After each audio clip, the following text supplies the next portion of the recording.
Welcome to క్లింకార media. ఈరోజు mad max success మీట్కి అయితే మన జూనియర్ ఎన్టీఆర్ గారు వస్తున్నారు. శిల్ప కళావేదిక మొత్తము ఎన్టీఆర్ ఫ్యాన్స్తో ఒక జాతరలా ఉంది. సో ఇక్కడ ఎన్టీఆర్ ఫ్యాన్ ఉన్నాడు, మాట్లాడడానికి ట్రై చేద్దాం. బ్రో, ఎలా అనిపిస్తుంది? ఎన్టీఆర్ అన్న చూడబోతున్నారు కదా. చాలా ఎగ్జైట్గా ఉన్నాను bro. Okay, so Devara cancel అయింది. సో మ్యాడ్ మ్యాక్స్ రూపంలో మీకు ఎన్టీఆర్ చూడబోతున్నారు. మీరు ఫీలింగ్ ఎలా ఉంది? చెప్పలేం. ఎక్కడి నుంచి వచ్చారు బ్రో? నేను విజయవాడ నుంచి. విజయవాడ నుంచి వచ్చారా? ఓకే, అంత దూరం నుంచి. అవును బ్రో. ఎందుకు బ్రో? ఫ్యాన్. ఓకే, ఎన్టీఆర్ అన్న న్యూ లుక్ చూసాం మనం జపాన్లో. ఎలా అనిపించారు? చాలా లీన్గా, చాలా స్టైలిష్గా బాగున్నారు బ్రో. ఓకే, జెప్టో యాడ్లో చూసి బాగా ట్రోల్ చేశారు, తర్వాత ఇచ్చి పడేశాడు కదా. ఓకే, సో దేవరా 2 మళ్ళీ వార్ 2 ఉంది, మళ్ళీ ప్రశాంత్ నీల్ సినిమా కూడా ఉంది. ఏ సినిమా కోసం ఎక్కువ వెయిట్ చేస్తున్నారు? నీల్ అండ్ ప్రశాంత్, ఎన్టీఆర్. ఓకే, చాలా మందికి ఆ ప్రాజెక్టు మీదనే ఎక్కువ ఆశలు ఉన్నాయి. ఎందుకంటారు?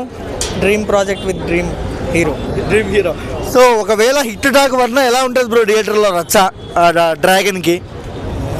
హిట్ టాక్ పడినా పడిపోయినా యాజ్ మామూలుగా ఉండదు కదా bro. Okay, expectation. So pan India లెవెల్లో ఎన్టీఆర్ క్రేజ్ చూస్తుంటే మెంటల్ ఎక్కిపోతుంది. అంటే ముంబైలో సైతం తెలుగు హీరోకు సముద్రంలో కట్టడు పెట్టినారు.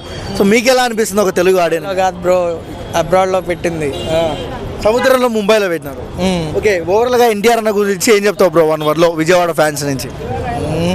వన్ మ్యాన్ అని ఏదైనా చేయగలడు బ్రో. యాక్టింగ్ అయినా, డ్యాన్స్ అయినా, ఏదైనా చేయగలడు.